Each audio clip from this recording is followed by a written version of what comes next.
思考実験シリーズ。今年も残すところあとわずか。最後になんかみんなでやりたいね。それいいね。何かやりたいことはある？せっかくだから、どこか、旅行でも行こうか？賛成です。ゴールデンウィークもお家にいたし、なぜか私とチルノちゃんは空港に行くと怒られるから、船でお願いします。ゴトトラベルのクーポンあるよ。宿泊料金とか、近くのお店が安くなるみたい。カニ食べたい、カニ。じゃあ、みんなも行きたいみたいだし、旅行に行こうか。出発。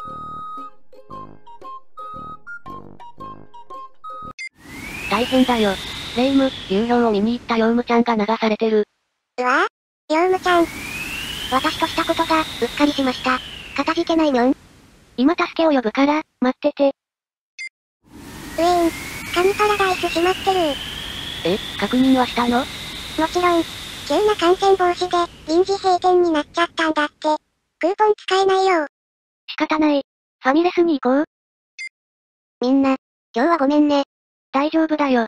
せめて温泉でも入ってゆっくりしよう。そうだね。体を温めれば気持ちも明るくなるよ。温泉、泳ぐぞ。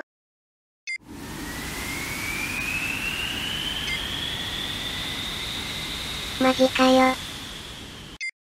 こんなことなら、家でゆっくりする計画を立てた方が良かったかもね。みんな、どこか行きたいかなと思ったんだけど、考えが浅かったよ。私も、家で読みたい本もあったけど、せっかくのみんなとの思い出作りだから、行こうかなと思ったんだけどね。実は、道場で稽古の予定があったのですが、チルノちゃんがかわいそうかと思って賛成しました。実はクーポン、地元でも使えたんだよね。みんなが旅行行きたいならせっかくならと思ったんだけど。本当に旅行に行きたかったのって？今回扱うのは、社会心理学や経営学の分野で有名なアビリーンのパラドックスだよ。もともとは、経営学者のジェリー・ハーベイが考えたもので、ある家族が、夏の暑い時期に、砂漠にあるアビリーンという街を目指して旅行を計画し、今回の私たちと同じような結果になったという話なんだ。このパラドックスの問題点は、なぜ誰も行きたくない旅行が行われてしまったのか、という点にある。みんなの本音をまとめてみると、私は家で本を読みたい。マリサは、家でゆっくりしたい。ヨウムは道場で稽古がしたい。チルノはクーポンが使えるなら、地元でも構わない。だった。つまり、誰一人旅行に行きたいと本音で思っていた人はいなかったんだ。ハーベイは、このパラドックスの原因として、集団思考にまつわる罠、特に同調集団のことなかれ主義や同調圧力の影響を考えている。翼南館大学を卒業して、様々な問題解決を行ってきた優秀なメンバーが集まって決定した。経営戦略や、政策がとんでもない欠点を抱えていたりすることが問題になるけど、それに似ているね。それも、メンバーの同質性とか、似た利害関係を持つなどの原因で分析されることがあるけど、このパラドックスが特にユニークなのは、集団内のコミュニケーション不全は、不和ではなく、過度な同意によって生じることもある、と言っている点なんだ。つまり、友達グループや家族など、親密すぎるグループ内でも不合理的な決断が生じる場合がある。仲が悪いから、不合理な決断をしてしまうのではなくて、仲が良いから、不合理な決断をしてしまうこともあるということ？例えば、よく見かける光景として、帰れない職場のジレンマがある。本当に仕事があって、帰れない職場というのもあるけど、なんとなく帰りづらい職場の雰囲気のことだね。実は、上司の本音は早く帰りたいなんだけど、部下が帰らないのに自分が先に帰るわけにはいかないから、残らざるを得ない。そして、部下は部下で、本当は早く帰りたいんだけど、上司が帰らないのに、自分だけ帰るわけにはいかないから残っているんだ。これはかなり極端な例だし、ここまで本音を言い合えないというのは、また別の問題がありそうな気もするけど、少なからずこういう経験をした人は多いんじゃないかな？確かに、こういう心理はわかるかも。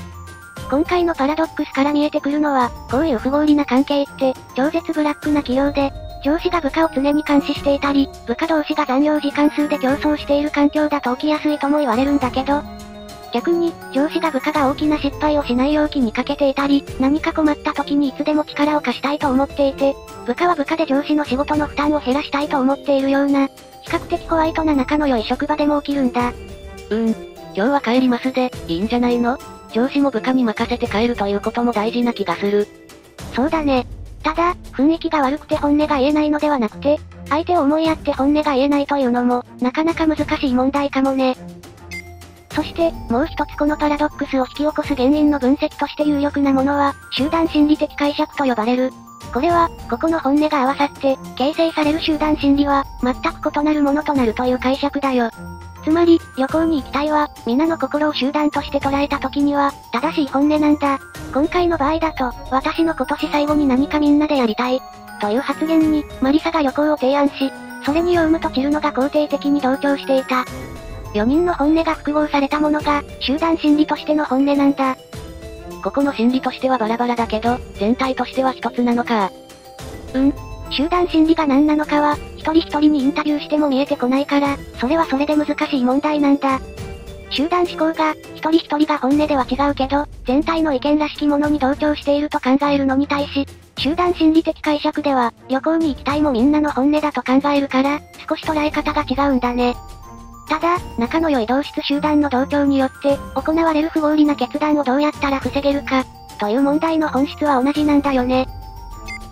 そこで、考えられる方法の一つが、理性的批判者、悪魔の代弁者の導入というものだよ。悪魔の代弁者？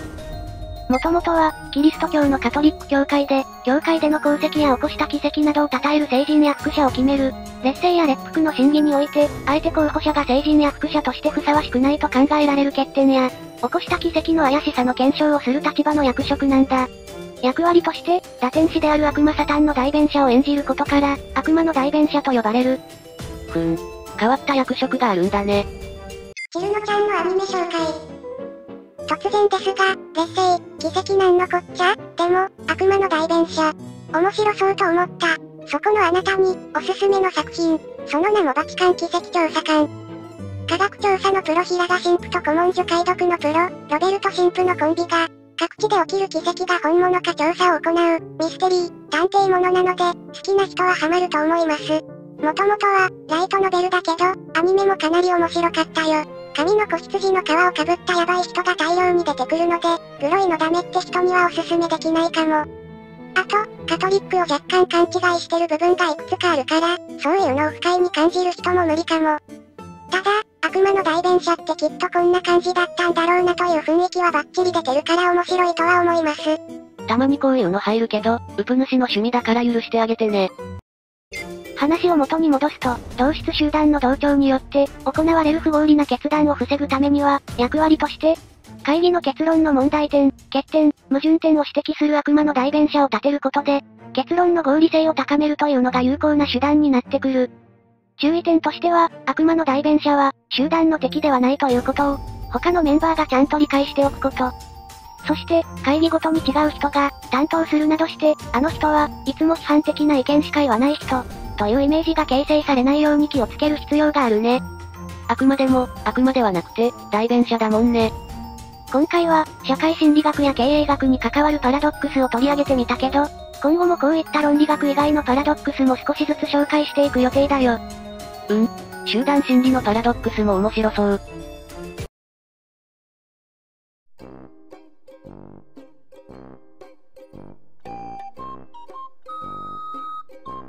チルノ、みんな揃ったよ。そろそろ起きなよ。最悪の夢を見たよ。ヨウムちゃんは流されるし、クーポンで予約した神料理の店は閉まってるし、温泉は閉鎖されてるし。すごい夢だね。あはは。チルノちゃんらしいね。今年も残すところあとわずか。最後になんかみんなでやりたいね。それいいね。何かやりたいことはある？せっかくだから、どこか、旅行でも行こうか？賛成です。ゴールデンウィークもお家にいたし、なぜか私とチルノちゃんは空港に行くと怒られるから、船でお願いします。私、今日から悪魔の代弁者になる。今回も、動画を最後まで見てくれてありがとうございます。この動画へのご意見や、今後扱ってほしい話題なども、ぜひコメントお願いします。このチャンネルでは、今後も思考実験や、哲学や心理学、学習関連の動画を上げていく予定です。高評価チャンネル登録もぜひよろしくお願いします。それでは、皆さん、お元気で。